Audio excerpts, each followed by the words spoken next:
ಇವತ್ತು ನಮ್ಮ ಹೊಲಕ್ಕೆ ಬಂದಿದ್ದೀನಿ. ಎಷ್ಟು ಖುಷಿ ಆಗತ್ತಿದ್ದೆ ಅಂದರೆ ಇದೊಂದು 5-6 ತಿಂಗಳಾಗಿರ್ಬೇಕು ನಾವು ಬಂದು ಹೋಗಿಲ್ಲಿ. ಹೋದ ವರ್ಷ ಈ ಥರ ಇದ್ದಿದ್ದನ್ನು ಈ ಥರ ಮಾಡಿದ್ದೆ. ಇದನ್ನು ಮಾಡುವಾಗ ನಮ್ಮ ಅಪ್ಪಾಜಿ ನನಗೆ ಹೇಳ್ತಾಯಿದ್ರು, ಅಲ್ಲೇನು ಮಾಡ್ತೀವಿ ಬಿಡೋದಮ್ಮ, ಇದೆಲ್ಲ ಇದನ್ನಾಗೈತಿ, ಹೇಳಂಗಿಲ್ಲ, ಏನು ಮಾಡೋಕ್ಕಾಗಲ್ಲ, ಅದು ಸುಮ್ಮನೆ ಖರ್ಚು ಮಾಡತ್ತಿ ಅಂತೇಳಿ ಅವ್ರು ಗಡ್ಡಿಗೆ ಸಹಿತ ಬಂದಿರಲಿಲ್ಲ. ನಾನು ಒಂದು ವಾರ JCB ಟಿಪ್ಪರ್ ಎಲ್ಲ ಟ್ರ್ಯಾಕ್ಟರ್ಗಳು ತೊಗೊಂಡೆಲ್ಲ ಇದನ್ನೆಲ್ಲ ಲೆವೆಲಿಂಗ್ ಮಾಡಿಸ್ತಾ ಇದ್ದೆ. ಯಾವ ಥರ ಇತ್ತು, ಈ ಥರ ಎಲ್ಲ ಇತ್ತು. ಈಗ ಈ ವರ್ಷ ನಾನು ಈ ಕಡೆ ಗಡ್ಡಿ ಕಡೆನೇ ಬಂದಿಲ್ಲ. ಆದರೆ ನಮ್ಮ ಪಪ್ಪ ಇದಕ್ಕೆ ಜೋಳ ಆಮೇಲೆ ಇಲ್ಲಿ ಗೊಂಜಾಳ ಹಾಕಿ ಎಷ್ಟು ಚೆನ್ನಾಗಿತ್ತು ಅಂದ್ರೆ ನಾನು ನೋಡಿರಲಿಲ್ಲ. ಇದು ಒಂದು 5 ತಿಂಗಳಾಗಿದ್ದು ಗಡ್ಡಿಗೆ ಬಂದಿಲ್ಲ. ಇವತ್ತು ನೋಡಿದ್ರೆ ಅಯ್ಯೋ ನನಗೆ ಫುಲ್ ಖುಷಿ ಆಗೈತಿ, ಇದನ್ನು ಈ ಥರ ಎಲ್ಲ ಆಗಿಬಿಟ್ಟೈತಿಲ್ಲ ಅಂಥೇಳಿ. ಎಷ್ಟು ಖುಷಿ ಅಂದರೆ ಒಳ್ಳೆದಂಡಿಗೆ ಐತಿದ್ದು 1 ಎಕರೆನೆಲ್ಲ ಹಿಂಗೆ ರೆಡಿ ಮಾಡಿದ್ದಕ್ಕೆ ನನಗೆ ಖುಷಿ ಆಗತೈತಿ ಇದು ನೋಡೋಕ್ಕೆ.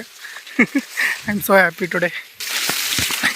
ಎಸ್, ಇಲ್ಲೇ ಹೊಳೆ ಇದೆ, ಇಲ್ಲಿ ಸೈಡ್ ಈ ಕಡೆ ಎಲ್ಲ ಖಾಲಿ ಆಗೈತಿ. ಈ ವರ್ಷ ಹೊಳೆ ಖಾಲಿ ಆಗಲ್ಲ, ಮಳೆಯಾಗಿ ಇದಾಗ್ಯದ, ಸ್ವಲ್ಪ ನೀರು ಬಂದದ ಮಳೆಯಾಗಿ. ಮೋಸ್ಟ್ಲಿ ಖಾಲಿ ಆಗುತ್ತೋ ಬಿಡುತ್ತೋ ಏನೋ ಗೊತ್ತಿಲ್ಲ. ಮಳೆಯದು ಜೋರಾದ್ರೆ ಮತ್ತೆ ಹೊಳೆಗೆ ನೀರು ಬಿಡ್ತಾರೆ. ಸೊ ಏನು ಪ್ರಾಬ್ಲಮ್ ಇಲ್ಲ ಅಂತ ಅನ್ಸುತ್ತೆ ಇನ್ನು. ಬಟ್ ಹಿಂಗೆ ಮಳೆ ಆಗಲಿಲ್ಲ ಅಂದರೆ ಹೊಳೆಯೆಲ್ಲ ಖಾಲಿ ಆಗುತ್ತೆ. ಚೆನ್ನಾಗದ ಇದೆಲ್ಲ ಈ ಸರಾಗಿತ್ತು. ಇವತ್ತು ಅಲ್ಲೈತಿ ನಮ್ಮ ಮೋಟ್ರ್, ಅಲ್ಲೇ ಐತಿ ನೀರು ಜಗದದ್ದು. ಅದು ಮೋಸ್ಟ್ಲಿ ಖಾಲಿಯಾಗ ನೀರು, ಆಮೇಲೆ ಮುಂದೆ ಹೋಗ್ತಾರೆ ಈ ಕಡೆ ತೊಗೊಂಡು ನೋಡ್ಬೇಕು ಏನೇನು ಆಗುತ್ತೆ ಅಂತೇಳಿ. ಅಲ್ಲಿ ಯಾವುದೋ ಪೈಪ್ ಲೀಕೇಜ್ ಆಗೈತೆ ಅನಿಸ್ತೈತಿ, ನೀರು ಬರೋದೈತಿ ನೋಡಿ ಹಿಂಗೆ. ಚೆನ್ನಾಗದ ಅದೊಂದು ನೋಡಕ್ಕೆ ಒಂಥರ. ನಾವು ಸಣ್ಣಾಗಿದ್ದಾಗೆಲ್ಲ ಆಚೆ ಕಡೆ ನೀರು ಖಾಲಿ ಆಗಂಟ್ಲೆ ಮಾವಿನಕಾಯಿ ತೊಗೊಂಬರಕ್ಕೆ ಕಾಲ್ಗೋರ್ ಗಡ್ಡಿಗೆ ಹೋಗ್ತಿದ್ದೀವಿ. ಬಟ್ ನೋಡ್ಬೇಕು, ಇಷ್ಟು ಚೆನ್ನಾಗಿ ಅನಿಸ್ತೈತಿ ನೋಡೋಕ್ಕೂ. ಕ್ರಿಕೆಟು ಆಡ್ತಿದ್ದೀವಿ, ಅಲ್ಲೆಲ್ಲ ಉಸುಕ್ ಬರ್ತೈತಿ ಕೆಳಗೆ, ಉಸುಕ್ಕಿತ್ತು ಅಲ್ಲೆಲ್ಲ. ಆ ರೀತಿ ಒಳಗಿದ್ದಾಗ ನಾವೆಲ್ಲ ಅಲ್ಲಿ ಹೋಗಿ ಕ್ರಿಕೆಟ್ ಆಡ್ತಿದ್ದೀವಿ ಸಣ್ಣಾಗಿದ್ದಾಗ.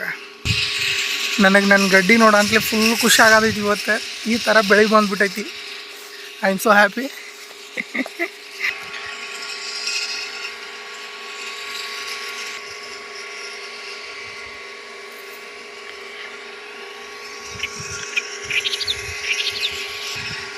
ನಂದೇ ದೃಷ್ಟಿ ಆಗ್ತೈತಿ ಏನೋ ಗೊತ್ತಾಗಿಲ್ಲ, ಇದಕ್ಕೆ ಫುಲ್ ಖುಷಿ ಆಗ್ಬಿಟ್ಟೆ ನಾನು.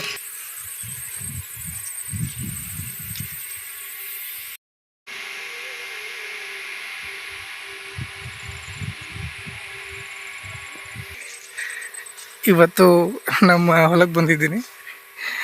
ಎಷ್ಟು ಖುಷಿ ಆಗತ್ತಿದ್ದೆ ಅಂದರೆ ಇದೊಂದು